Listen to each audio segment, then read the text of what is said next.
Bonjour, mon nom est Mélanie Tremblay. Je suis répondante à la condition féminine pour l'Église catholique de Québec. Bienvenue au balado La foi des femmes. Depuis tout petite, j'ai grandi là-dedans. Tout l'Évangile, pour moi, c'est comme un discours sur la dignité des humains. Le Dieu d'amour que j'avais fait expérience, il n'était pas connu. C'est une des choses que je souhaite. Peut-être pour les femmes qui, en Église, s'impliquent, sont présentes. Dans la société québécoise, nous avons parfois de la difficulté à comprendre et à accepter que la croyance religieuse puisse encore aujourd'hui faire sens dans la vie des personnes. D'une manière plus spécifique, on peut se demander pourquoi tant de femmes continuent d'adhérer aux religions qui sont assez souvent décrites comme un obstacle au rapport égalitaire entre les hommes et les femmes. Il faut bien le reconnaître, cette idée repose sur des faits, du moins en partie. Ce qui étonne, pourtant, c'est que les femmes constituent la majorité des personnes croyantes dans pratiquement toutes les religions. En christianisme, elles sont celles qui s'engagent le plus dans la vie des communautés chrétiennes. Au Canada, elles sont plus nombreuses que les hommes à déclarer une affiliation religieuse et également plus nombreuses à affirmer que leurs convictions religieuses occupent une place importante dans leur vie.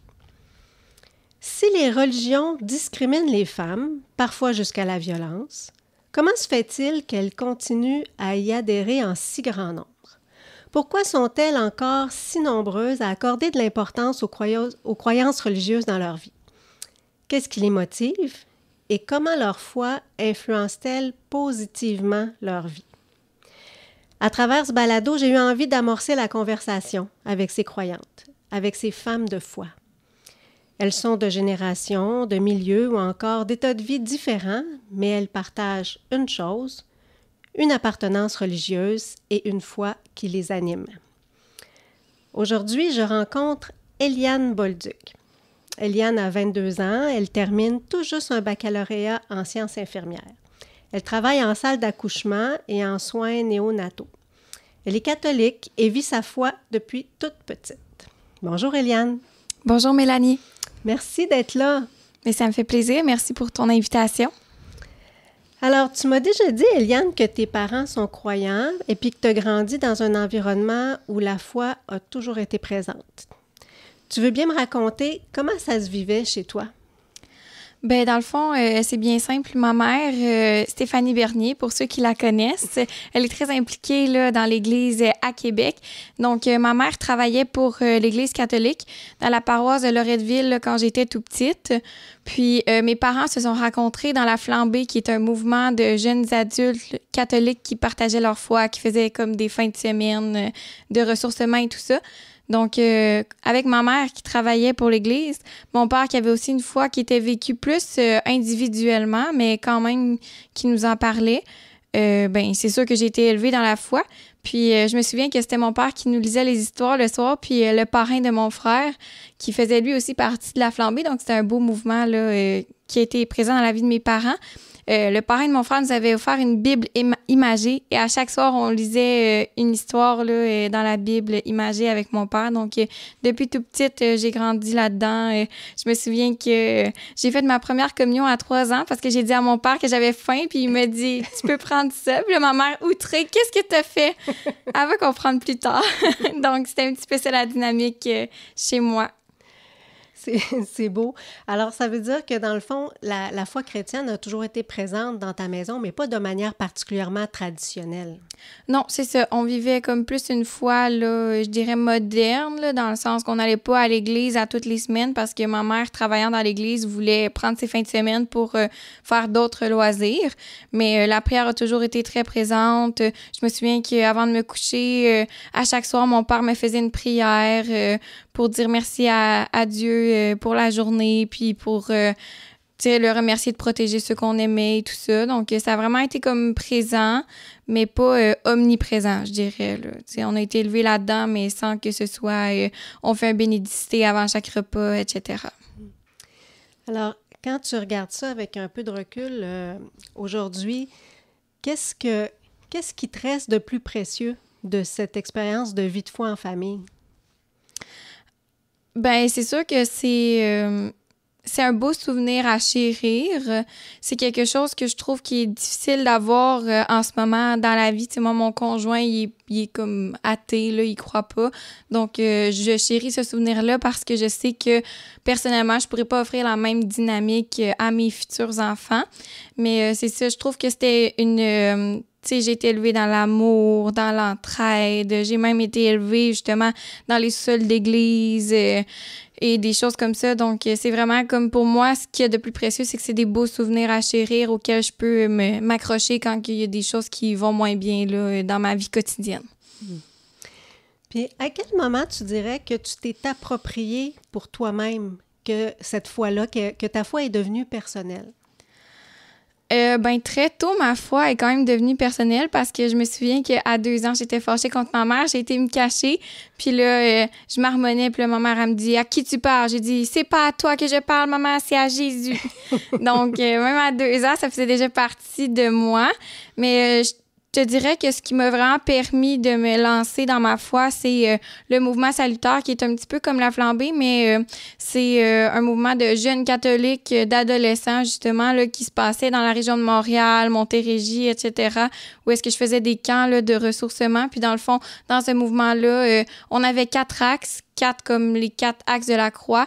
Donc, il y avait Dieu, les autres, soi-même et l'environnement. Donc, toutes nos activités étaient en lien avec ça. Donc, la connaissance de soi, la connaissance des autres, Dieu et justement prendre soin de l'environnement autour de nous. Puis c'est là que j'ai pu approfondir aussi, notamment en apprenant les méthodes de méditation, contemplation de Saint-Ignace. Fait que je dirais que c'est vraiment à ce moment-là. Puis c'est avec ce mouvement-là aussi que j'ai été confirmée. Dans le fond, ma mère, elle m'avait toujours dit, moi, je veux pas que tu fasses ton parcours de catéchèse le plus rapidement possible. Je veux vraiment que tu attendes pour que tu saches que tu dises oui pour vrai. Donc, ça s'est passé, je pense, je devais avoir 16 ans. On a été dans une réserve amérindienne en Abitibi qui s'appelle Kitsisakik. Puis, on allait là pour offrir justement les sacrements aux gens là-bas. Puis moi, je me suis dit, waouh, quelle belle expérience je pourrais d'avoir ma confirmation avec tout ce monde-là. Donc, finalement, j'ai été la seule à être confirmée cette journée-là, mais c'était une des plus belles expériences de ma vie, je dirais. Là. C'était très singulier, là, justement, la rencontre entre culture, etc. Puis c'était un si bel endroit avec un évêque que je connaissais pas aussi, là, ce qui était bien parce que, justement, si j'avais fait ma confirmation à Saint-Hyacinthe, ma mère travaillait pour l'Église catholique à Saint-Hyacinthe à l'époque. Donc, ça aurait été un petit peu trop, je pense, personnel. Je voulais que ça soit un petit peu protocolaire parce que je connaissais déjà l'évêque de Saint-Hyacinthe. Donc, j'étais contente d'aller faire ma confirmation ailleurs. Mais c'est sûr que ça m'a manqué que mon parrain et ma marraine ne soient pas là, mais c'était vraiment comme à ce moment-là, dans ma confirmation, que je me suis appropriée pour vrai ma foi, puis que j'ai dit un vrai oui, mais que je savais depuis longtemps, mais quand même.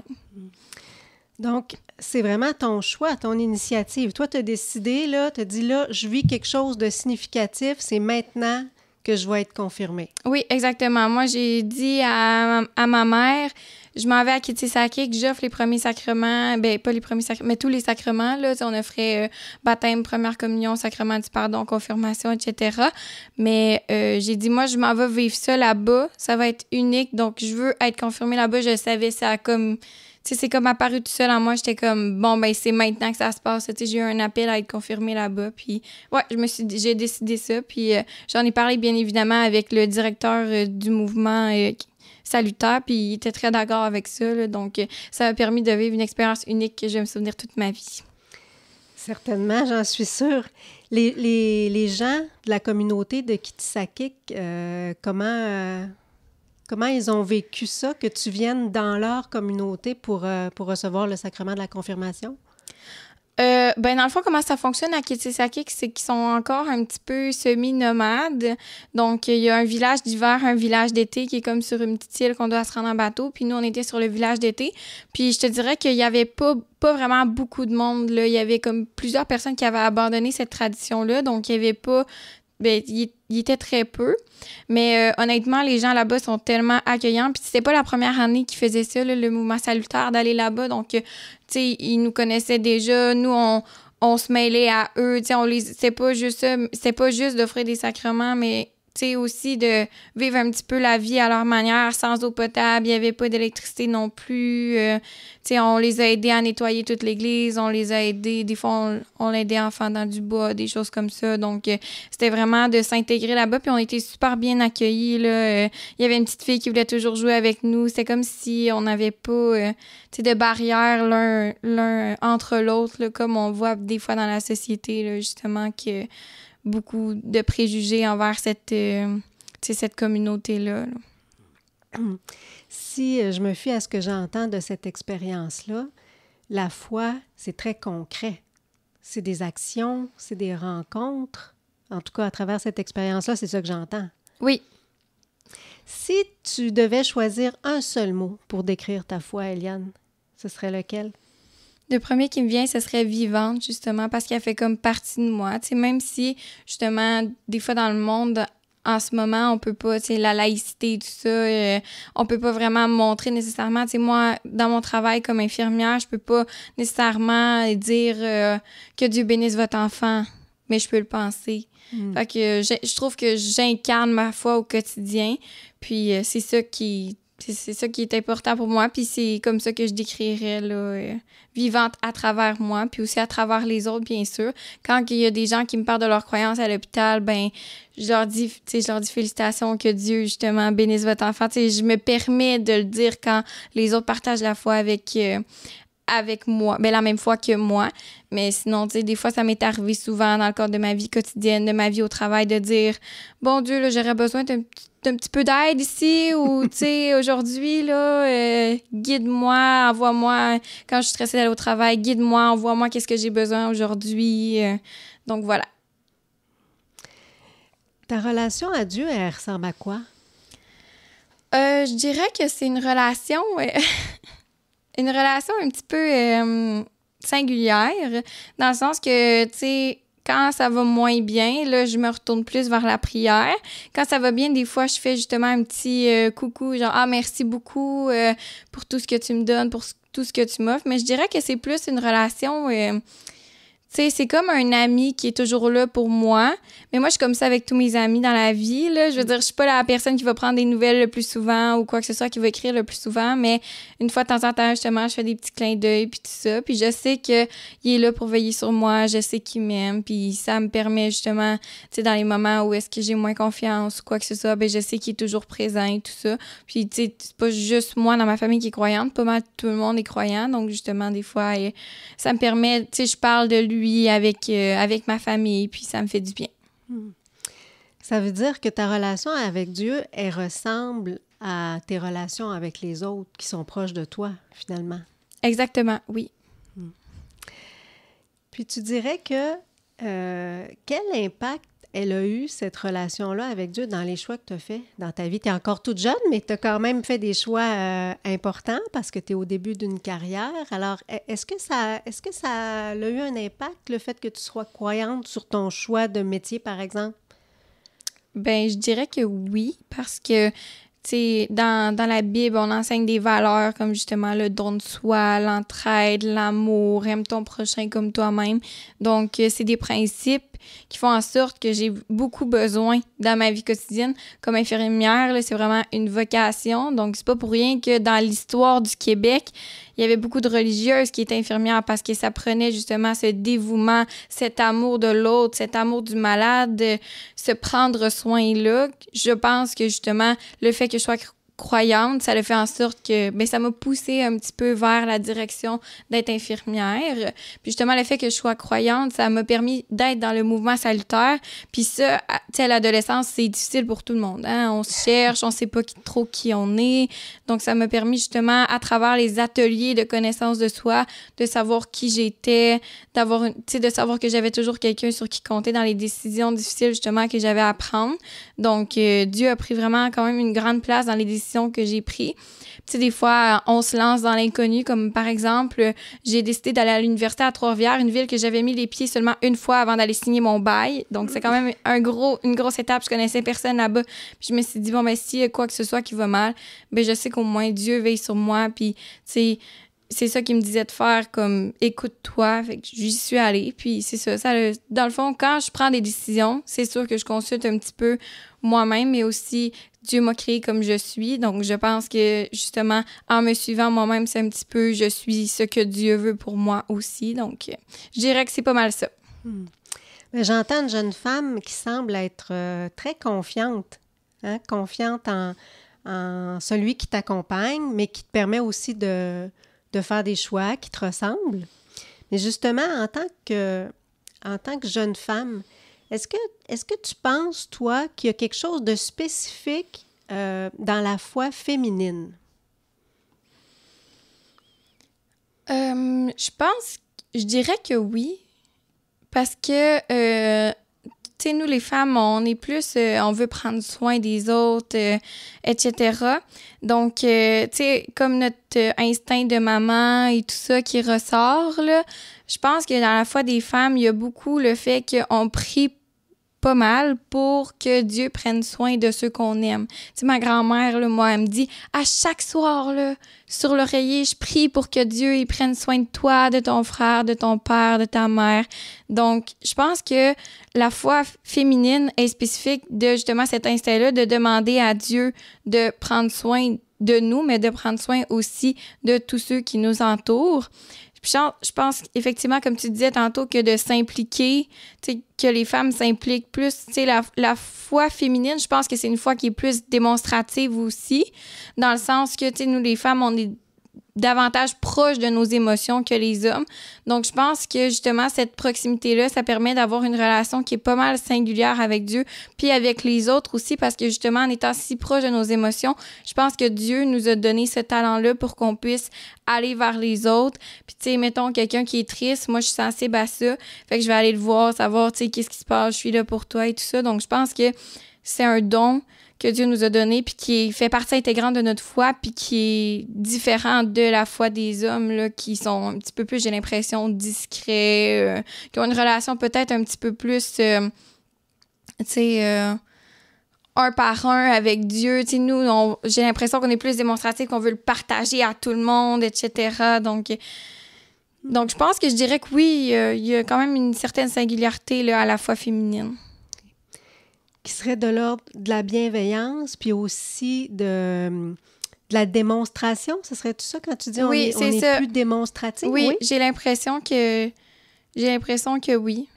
Dans le sens que, tu sais, dans notre implication aussi, là, mettons qu'on regarde en église, là, les bénévoles, tu sais, les agentes de pastorale, il y a une majorité que c'est des femmes, là, on se le cachera pas. Oui.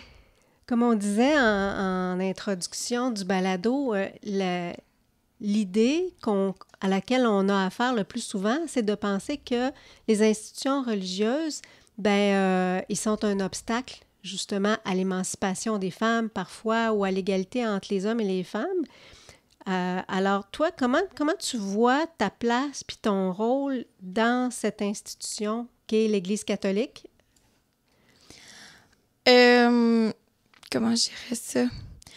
Ben, mon rôle, je pense que... Oui, c'est sûr que, mettons, je peux pas devenir prêtre ou diacre ou des choses comme ça. C'est des choses qui sont comme pas offertes aux femmes. Mais, tu sais, je pense que ma place, c'est justement de... Tu sais, d'enseigner... Mettons, moi, d'être d'un rôle d'enseignement, dans le sens que... quand j'étais au secondaire, j'ai même fait de la catéchèse au tout petit, tu sais. C'est comme la prématernelle, la catéchèse. On appelait ça la caté-pyjama. J'animais ça, je faisais des bricolages, des chansons, des choses comme ça. Donc, je pense que mon rôle, justement, c'est plus un rôle comme ça, là, auprès de l'enseignement, faire la catéchèse ou alors de faire des activités pour les jeunes ou de parler de ma foi autour de moi pour, justement, sensibiliser les autres. Puis, bien honnêtement, je pense que l'Église s'est beaucoup améliorée pour l'égalité homme-femme par rapport à, si on regarde dans l'histoire, là. Je pense qu'on est de plus en plus vers la bonne voie, qu'on veut s'en aller de plus en plus vers l'égalité, puis ça, je trouve que c'est vraiment extraordinaire. Donc, c'est pas mal ça. C'est vrai que ça prend du mieux. Ouais. Alors, on a parlé un peu de ton rôle, de la manière dont tu vois ton rôle puis ta place dans l'Église, mais Au niveau de la société, c'est pas évident non plus, puis ça prend un certain courage pour une jeune femme comme toi de nommer sa foi puis de l'assumer. Comment ça se passe dans ta vie sociale, dans ta vie au travail? Tu en as parlé un petit peu, mais comment tu arrives à vivre sereinement cette foi-là dans un contexte qui ne fait pas beaucoup de place? Ben c'est sûr que, tu sais, moi, comme j'ai grandi là-dedans, ça fait partie de moi, ça fait partie de ma vie. Donc, c'est comme si je disais à quelqu'un, ma couleur préférée, c'est mauve. Dans le fond, je crois en Dieu. Puis, souvent, c'est très bien accueilli par les gens. Ils sont comme, ah, cool, je savais pas que tu étais croyante et tout ça. Puis, ils me respectent là-dedans. Tu sais, je me suis jamais fait dire, hein, tu crois encore en Dieu? Voyons, il y a quelque chose que tu n'as pas compris dans la société d'aujourd'hui. Non, je me suis jamais fait dire ça. Puis, si je me faisais dire ça, ben, je revirerais la personne de bord. T'es qui, toi, pour me dire... Tu sais, pour me dire que j'ai pas compris quelque chose. Peut-être qu'à l'inverse, c'est toi qui n'as pas compris que ta vie est perdue si tu crois en rien, là. Oh, wow! Donc, puis c'est ça. Puis, dans le fond, c'est facile aussi dans un certain sens parce que j'ai beaucoup d'amis aussi qui sont croyants. Puis... c'est bien parce que des fois, j'ai l'impression que Dieu me met des gens croyants aussi dans ma route. Par exemple, à Trois-Rivières, justement, je te disais que je connaissais personne quand je suis arrivée. Je me suis fait une amie à l'université. Puis cette seule amie-là, elle croit en Dieu. Est-ce que tu le savais quand tu l'as rencontrée? Du tout. Je le savais même pas. J'ai fait des travaux d'équipe avec elle, puis c'est en allant chez eux. À un moment donné, elle m'a dit « Le nom de mon Wi-Fi, c'est la maison de Dieu. » J'ai dit « Ah, t'es croyante? » Oui. Puis on a commencé à justement parler un petit peu plus de Dieu et tout ça. Puis là, durant le carême, ma mère m'avait toujours dit, le carême, c'est pas nécessairement de se priver de manger ou de se priver de quelque chose, c'est de faire quelque chose qui va te rapprocher de Dieu. Donc, je lui ai écrit pour le carême l'année dernière, Anne, est-ce que ça te tenterait qu'on fasse à chaque semaine une rencontre où est-ce qu'on se parle de Jésus pendant que les enfants font leur sieste parce qu'elle a des enfants? Donc, puis là, elle m'a dit, oh mon Dieu, je suis tellement contente que tu me proposes ça. Ça faisait tellement longtemps que je voulais comme repartager ma foi et tout. Puis là, dans le fond, ce qu'on faisait, c'est que on lisait le prion en église qu'elle recevait à chaque semaine, puis on discutait de qu'est-ce que ça suscitait en nous, la parole de Dieu, tout ça. Donc, c'est vraiment le fun. Ça me permet justement... Dieu met des gens sur notre route parfois qu'on s'attend même pas à ce qu'ils partagent notre croyance. Puis finalement, en apprenant à se connaître et tout ça, ben on peut partager notre foi puis se ressourcer puis avoir des beaux moments, là. Puis dans la Bible, il dit que Dieu est partout.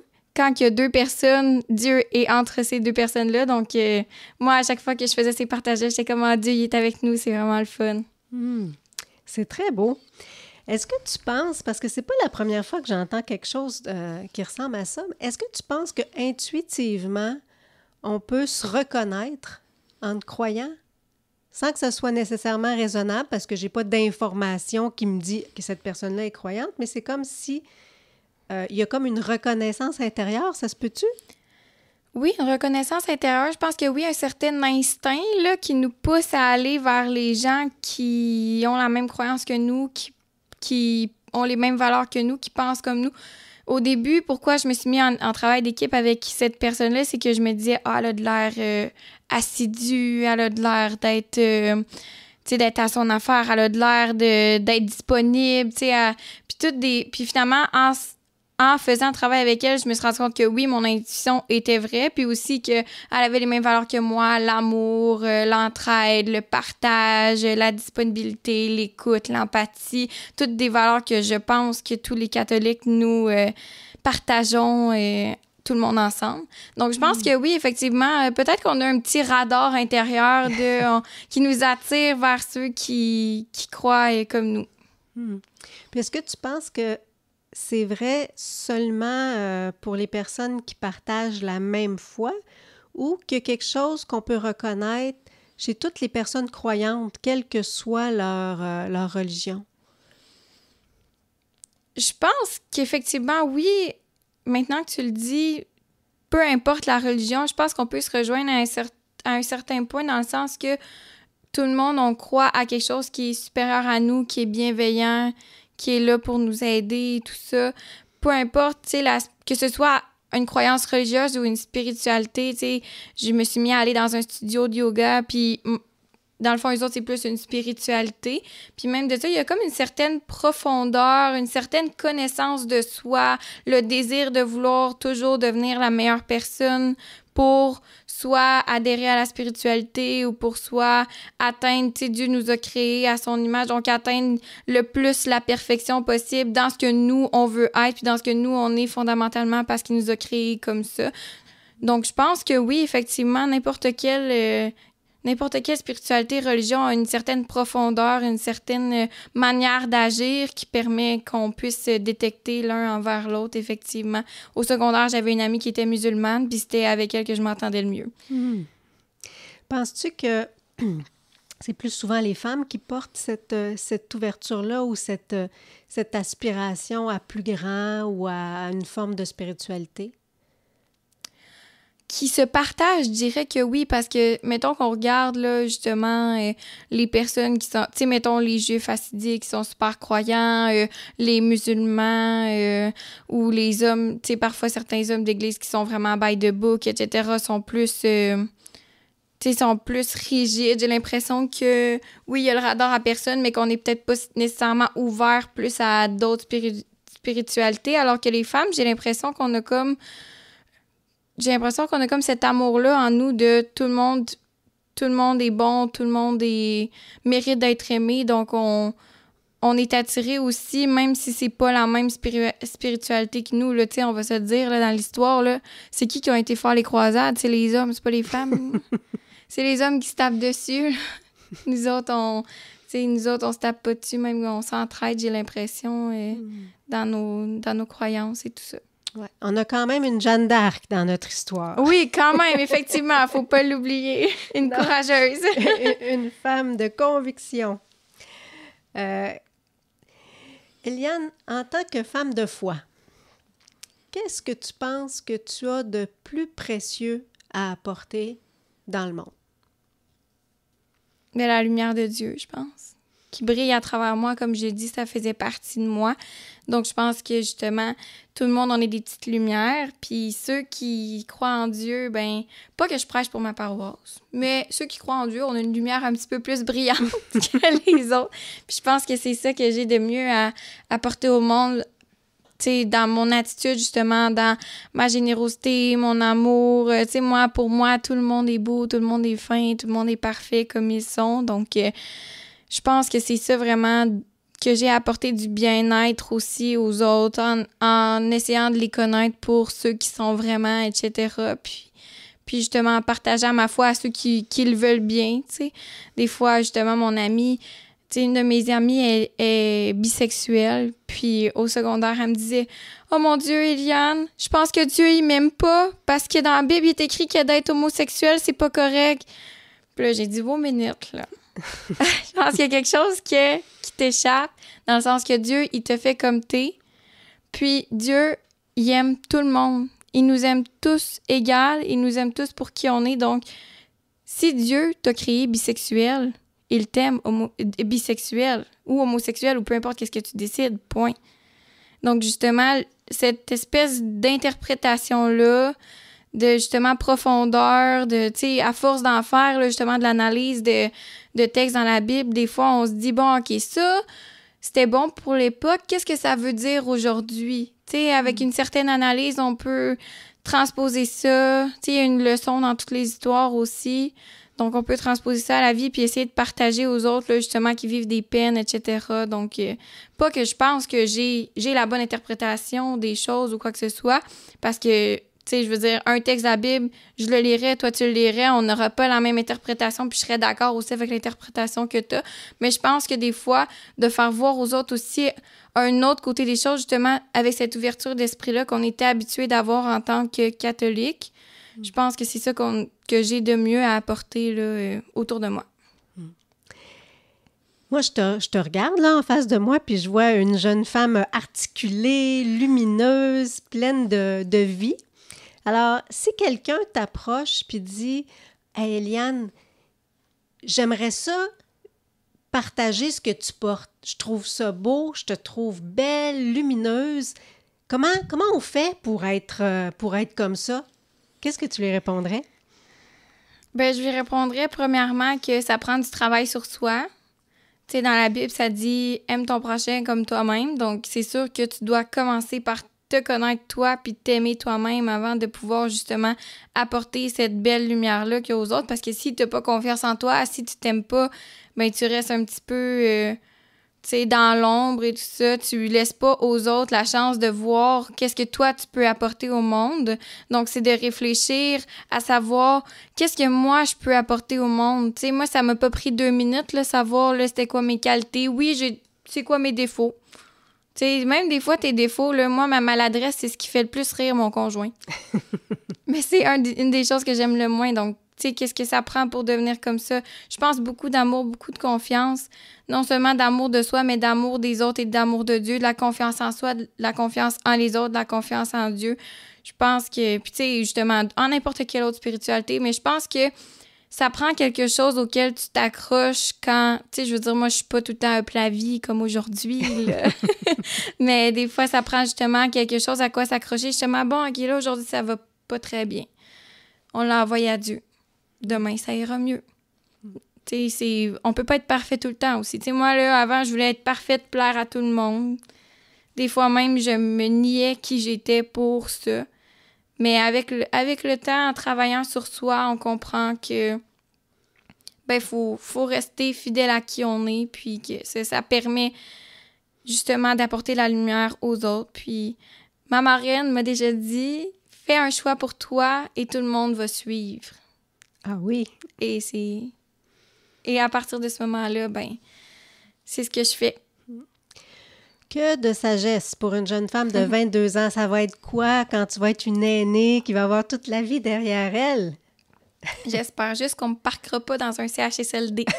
Ceci est un petit mémo pour dire à tout le monde que nos aînés, justement, ont beaucoup de sagesse à nous apporter. Moi, j'ai déjà travaillé en CHSLD comme préposée aux bénéficiaires. Puis, que de gens qui ne sont pas écoutés. Ça n'a pas de bon sens. Dans les autres sociétés, là, ailleurs dans le monde, on voit que les aînés, c'est la sagesse, sont respectés, tout ça.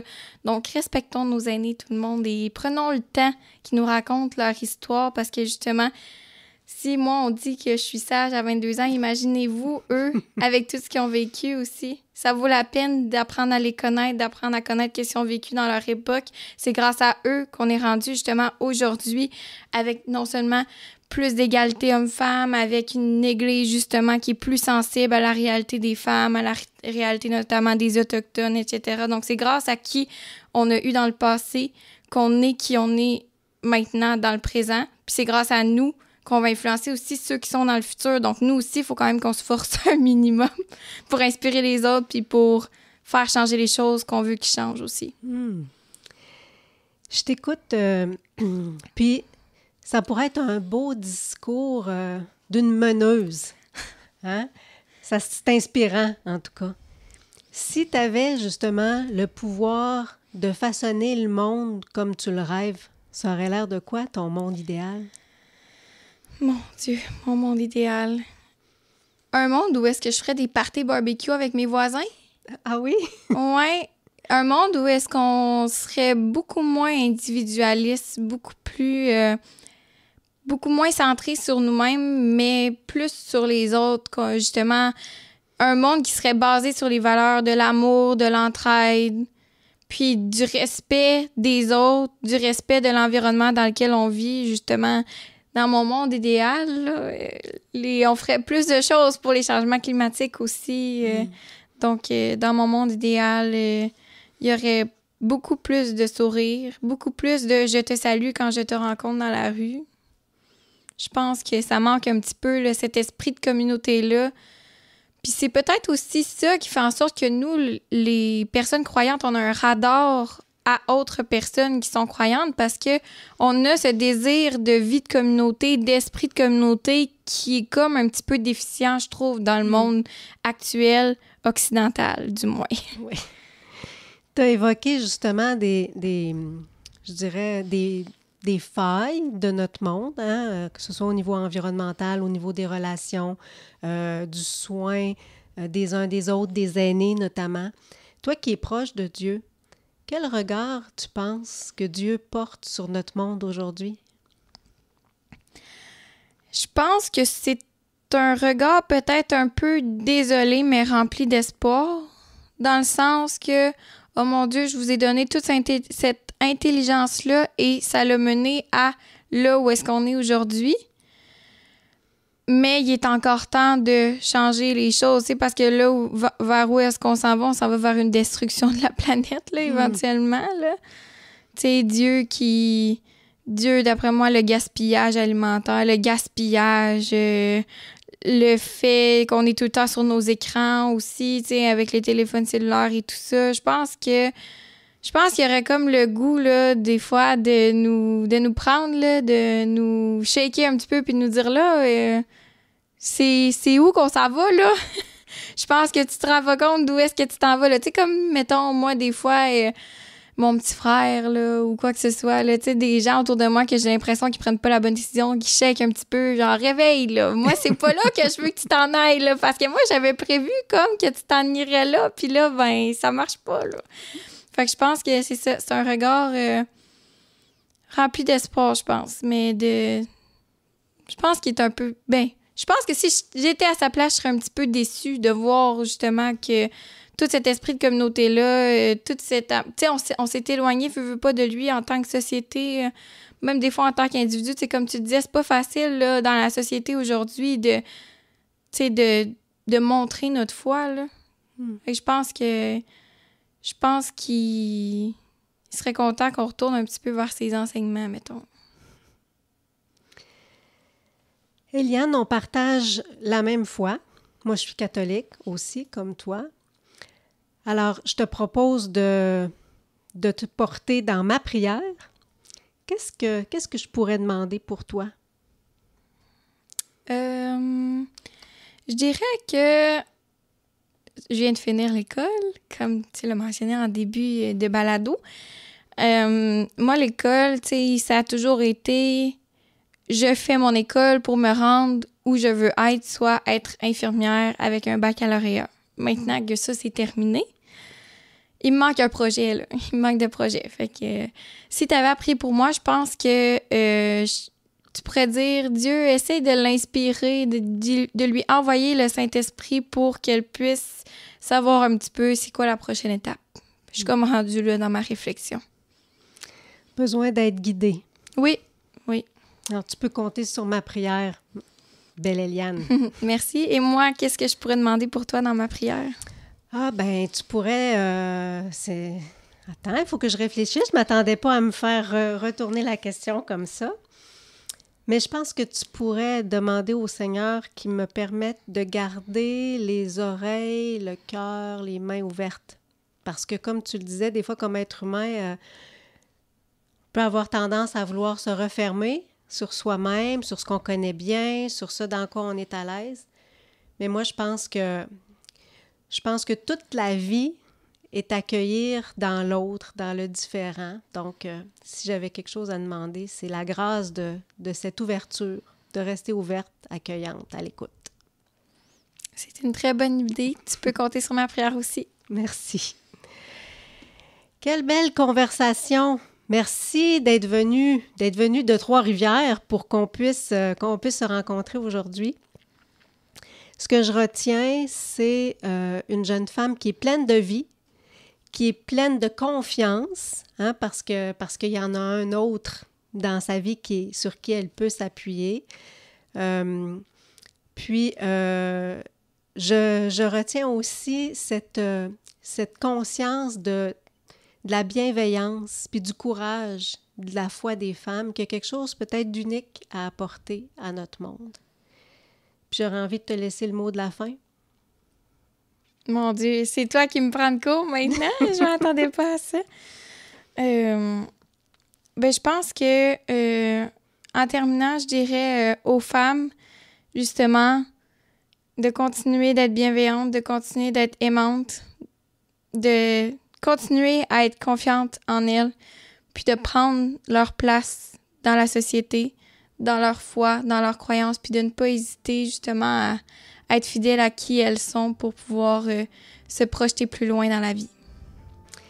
Eh bien voilà, merci beaucoup encore Eliane et merci aussi à chacune des personnes qui nous écoutent. Au plaisir de se retrouver pour une autre conversation sur la foi des femmes.